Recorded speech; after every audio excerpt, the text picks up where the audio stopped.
Obrigado, presidente. Presidente, inicialmente eu queria pedir a Vossa Excelência, a gente tem chamado aqui alguns depoentes antes da quebra do sigilo. Então, por exemplo, hoje, agora à tarde, está chegando um monte de quebra de sigilo. E depoimentos importantes seriam muito importantes. Porque, na realidade, para você chegar onde o dinheiro foi aplicado, você tem que seguir realmente esse caminho. Então, é muito importante a gente colocar como pré-requisito na convocação a análise da quebra de sigilo. Então, era uma observação que eu queria fazer. Senhor presidente, por gentileza. Pois não, doutor. Em razão da colocação do senador Exalci, a nossa disposição de colaborar, de esclarecer, de trazer documentos, etc., ela é permanente. Então, assim, após a quebra de sigilo, tantas e quantas vezes essa comissão de inquérito nos convidar, nos chamar, nos convocar, ou tantas e quantas vezes nós percebemos que há fatos que nós podemos esclarecer, nós vamos nos colocar espontaneamente. Então, eu não estou falando especificamente sobre a CONAFE, estou falando de uma forma geral. A disposição no que diz respeito à nossa... Eu até parabenizo, porque quem não deve não teme. Você está aqui, já é uma demonstração que quer realmente explicar tudo o que aconteceu. Muito obrigado, excelência. Agora, eu gostaria de perguntar, Carlos Alberto, como é que... Porque eu, como contador, eu sei o seguinte, você normalmente tem associações, essas associações, você cria um sindicato, que pode ser por cidade, por município, ou vários municípios, e depois, normalmente, você faz uma federação no Estado, com o conjunto de sindicatos. E depois você tem as federações em cada Estado, aí você forma a confederação. Então, eu acho que aqui foi o inverso. Você criou primeiro a confederação para depois pegar as filiações, pelo que eu entendi. Agora, como foi dito aqui, a confederação ela não atua diretamente na ponta como os descontos. Eu queria saber como é que a CONAFE, como é que chegava no INSS esses descontos, já que era via sindicato ou via cooperativa, associações, como é que era esse sistema? O sindicato mandava para a confederação? Como é que é isso? Boa tarde, novo senador Exalci. Obrigado mais uma vez pelo seu questionamento. Novo Exalci, a confederação não foi criada ao inverso, não. Foi criada como o senhor delineou, por base associativa de primeiro grau, que criou as suas federações e depois, em 2011, criou a sua confederação dentro desse congresso. Sobre os termos de adesões, o senhor está correto. A CONAFE, ela provê políticas públicas, produtos e soluções para bases associadas que irão usar no primeiro grau. A vida vive no primeiro grau. A relação associativa, nobre senador Exalci e demais parlamentares, ela se dá entre o CPF e o CNPJ do município, seja ele associação, sindicato ou cooperativa. Após esse fenômeno de associabilidade, quer dizer, onde o indivíduo vai até a sua entidade de primeiro grau e se filia, se associa, se ele for inativo, se ele for ativo, ele paga ali mesmo. Mas se for inativo, a confederação, a federação e o sindicato usa das prerrogativas de uma CT, que prioriza o desconto na folha do associado. Por que foi feito isso? Porque se tornou muito mais barato para um associado ser descontado R$ 32 do que ele pegar um transporte, ir até a cidade e manter sua sociabilidade em dia. Aí, só para concluir, o sindicato primeiro grau manda para o segundo grau, para a federação. A federação com certeza deve fazer seu crivo nesse documento, manda para o terceiro grau, CONAFE. A CONAFE faz seu crivo e envia para o INSS. O INSS vai dizer para a CONAFE o que foi validado ou não. Ok. Em abril de 2020, houve uma inclusão de lote de 58 mil associados, em abril de 2020. Em agosto, foi a suspensão dos descontos. Foi um diretor, Alessandro Roosevelt, que ele, em depoimento à Polícia Civil aqui do DF, ele indicou à CONAFE que em janeiro de 2020 tinha 80 mil associados, em outubro passou para 250 mil. Então foi suspenso. E logo em seguida, em outubro de 2020, o INSS então permitiu a volta dos descontos. Inclusive, em junho de 2022, foi assinado um novo ACT, esse ACT ele foi assinado pelo diretor Sebastião Faustino de Paula.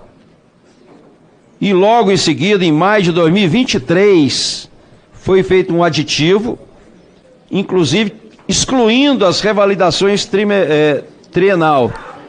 No próprio aditivo está constando isso. Foi feito pelo André Fidelis.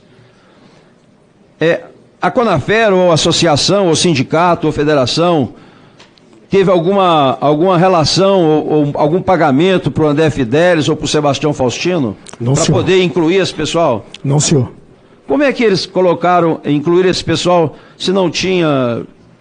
Como é que vocês encaminhavam? Você recebia o sindicato, encaminhava para a confederação, para o INSS, através de quê? De uma relação ou os comprovantes também?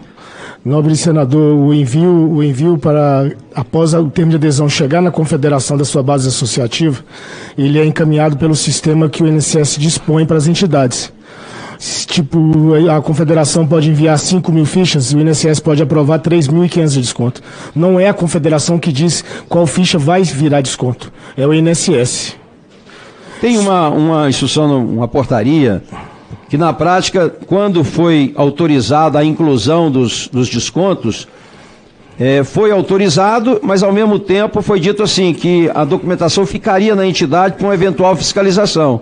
Ou seja, alguém do INSS autorizou para que esses descontos fossem feitos e qualquer reclamação seria na instituição. Era assim que? Exatamente, pois o STF tratou desse dispositivo como relação de consumo.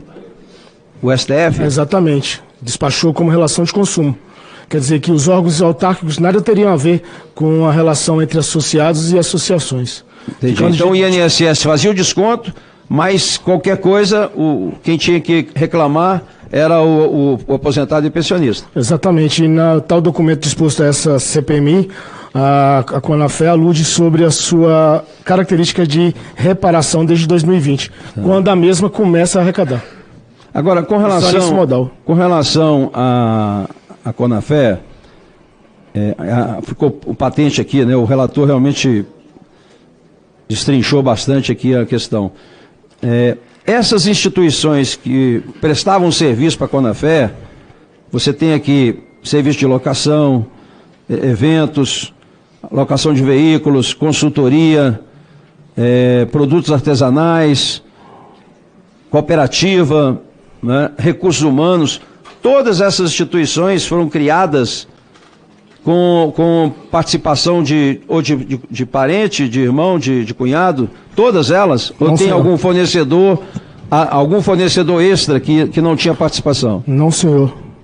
A investigação traz somente um grupo de fornecedores que supostamente tem uma relação com a presidência. Não apresenta todo o quadro de fornecedores da entidade. Tem a Nobre Serviços, né? A Nobre Serviços, ela foi... prestou serviço lá para... Só um dado importante, nobre senador, são 52 fornecedores à entidade. Então deve tiver exposto aí uns 6, 7. Agora, em termos de volume de recurso, a grande maioria dos recursos eram destinados a essas instituições aqui. Não posso afirmar tal clareza. Pode ter outros atores que receberiam até mais. O atendimento da confederação se dava de uma forma muito expressiva no Brasil. Agora, com relação à Terra Bank, que é um banco digital, é uma fintech isso? Sim, senhor. É aquelas fintechs que não precisavam autorização do Banco Central. Porque ela não precisava porque ela contratava o white label, né? Que é o fornecimento do sistema. Porque o Terra Bank, o único propósito dele era realmente modernizar a arrecadação, né? Através da bancarização, fornecendo a bancarização, e o financiamento de melhoramento genético através de embriões. Presidente, essa questão das fintechs, nós já vimos isso na CPI das BETs, agora nessas operações que foram feitas pela Polícia Federal, onde realmente tanto o narcotráfico lá nessa operação do combustível, etc., como dos chineses, principalmente das BETs, eles exatamente usavam essas fintechs que não são autorizadas pelo Banco Central para encaminhar recursos para o exterior. Nós vimos que nas BETs foram sem pagar imposto, sem fazer nada. E agora também a gente está vendo com relação a essa operação que foi feita dos combustíveis. Que operação foi feita com a Terra Bank? com a Conafé, com a Terrabank? Qual foi No caso em tela, nenhum. Não houve nenhum pagamento? A única relação é do presidente da Conafé ser um do societário sócio do Terrabank.